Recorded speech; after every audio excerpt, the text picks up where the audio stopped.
एक क्वेश्चन है जो मेरे से ऑलमोस्ट मेरे हर सेशन में कोई ना कोई जरूर पूछता है, तो मैंने सोचा कि आज इस क्वेश्चन की डेप्थ में हम चलेंगे मिल करके, यानी कि आप जो मुझे अभी वीडियो में देख रहे हैं और मैं, हम लोग मिल करके इस क्वेश्चन की डेप्थ में चलेंगे और डीपली समझने की कोशिश करेंगे कि इस क्वेश्चन का क्या आंसर है। वो क्वेश्चन है कि हमेशा मोटिवेटेड कैसे रहे। तो इससे पहले कि इस क्वेश्चन की हम डेप्थ में चले, मैं आपको बताना चाहूंगा एक ऐसी स्टडी के बारे में जो बहुत ही इंटरेस्टिंग है। वो हुई थी कोलंबिया यूनिवर्सिटी में 1998 में। एक प्रोफेसर ने इस स्टडी को किया जिसमें कि बहुत सारे बच्चे थे जो कि सारे 5th स्टैंडर्ड के थे और उनको पजल्स थी बहुत तरह तरह की सॉल्व करने के लिए। उसमें से कुछ पजल्स बहुत ही मुश्किल थी, कुछ बहुत ही आसान थी।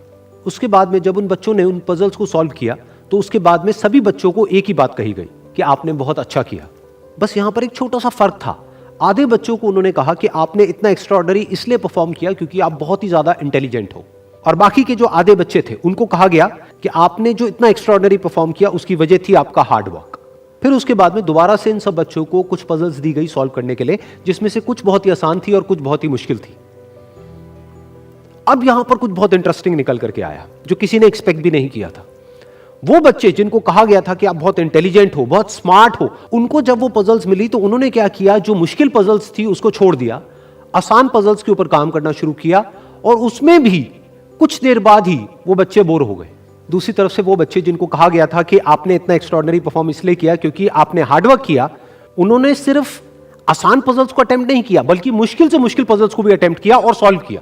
फिर उसके बाद में जब ये पूरी स्टडी कंप्लीट हुई तो उन बच्चों से पूछा गया कि किसको ज्यादा मजा आया इसको करने में।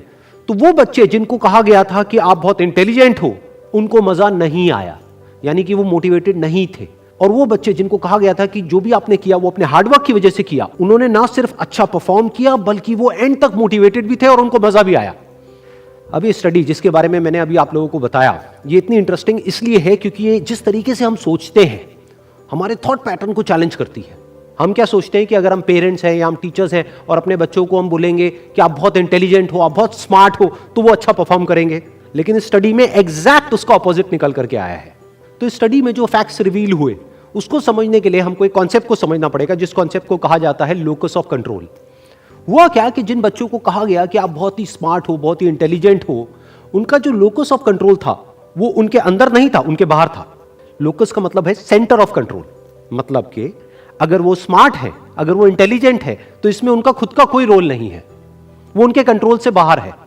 दूसरी तरफ से जिन बच्चों को कहा गया कि जो भी आपने अचीव किया वो अपने हार्डवर्क की वजह से अचीव किया, उनका जो लोकस ऑफ कंट्रोल था वो उनके अंदर था, यानी कि हार्डवर्क पूरी तरह से उनके खुद के हाथ में था कि अब उनके ऊपर है कि वो कितना हार्डवर्क करते हैं।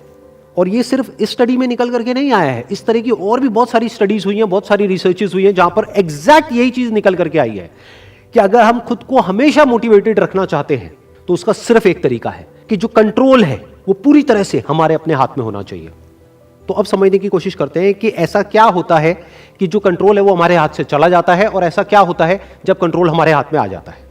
जब भी हम एक्सटर्नल फैक्टर्स की बात करते हैं कि मैं ये नहीं कर पा रहा इस वजह से, उस वजह से, उस वजह से, जो कि मेरे कंट्रोल से बाहर है, तो हमारे हाथ से कंट्रोल चला जाता है। लेकिन जब हम बात करते हैं कि हम एग्जैक्टली क्या कर सकते हैं, जब हम अपनी कैपेबिलिटीज के बारे में बात करते हैं, तब कंट्रोल पूरी तरह से हमारे हाथ में आ जाता है। जब हमारा फोकस उन रीजंस पे नहीं होता है जिनकी वजह से हम वो नहीं कर सकते जो हम करना चाहते हैं, बल्कि उस जगह पर होता है कि जिस वजह से हम वो कर सकते हैं जो हम करना चाहते हैं, तब हम अंदर से मोटिवेटेड होते हैं।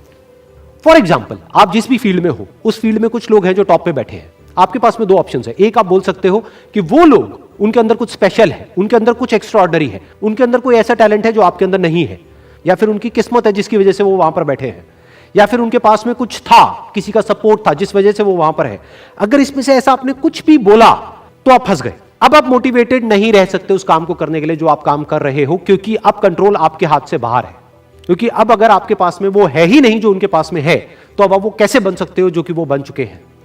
लेकिन अगर आप ये बोलते हो कि जिस भी फील्ड में आप हो, उस फील्ड में जो भी टॉप पे बैठे हैं वो वहां पर है अपने हार्डवर्क की वजह से, अपने स्मार्ट वर्क की वजह से, या जो कुछ भी उन्होंने किया, जो कुछ भी उन्होंने सीखा उसकी वजह से, तो अगर वो कर सकते हैं तो मैं भी कर सकता हूं। उन्होंने भी मेरी ही तरह एक ना एक दिन कहीं ना कहीं से शुरुआत करी थी, जहां से कि आज मैं शुरुआत कर रहा हूं। तो मुझ में और उनमें अगर कोई फर्क है तो वो सिर्फ एक है, वो है टाइम का, कि आने वाले 10 साल बाद या 20 साल बाद मैं भी उन्हीं की जगह पर हो सकता हूं या उनसे भी आगे हो सकता हूं जहां पर आज वो है। तो अब कंट्रोल पूरी तरह से आपके हाथ में है। तो हमारे पास में हमेशा ये दो ऑप्शंस होते हैं, एक कि हम कंट्रोल को अपने हाथ से छोड़ दें और दूसरा कि कंट्रोल हम पूरी तरीके से अपने हाथ में ले लें। एक कि कंट्रोल हमारा बाहर हो, एक है कंट्रोल हमारा अंदर हो। तो इस बात को हमेशा याद रखना कि आपका कंट्रोल कहीं बाहर नहीं होना चाहिए, आपके अपने ही अंदर होना चाहिए। Wish you all the very best. Thank you so much.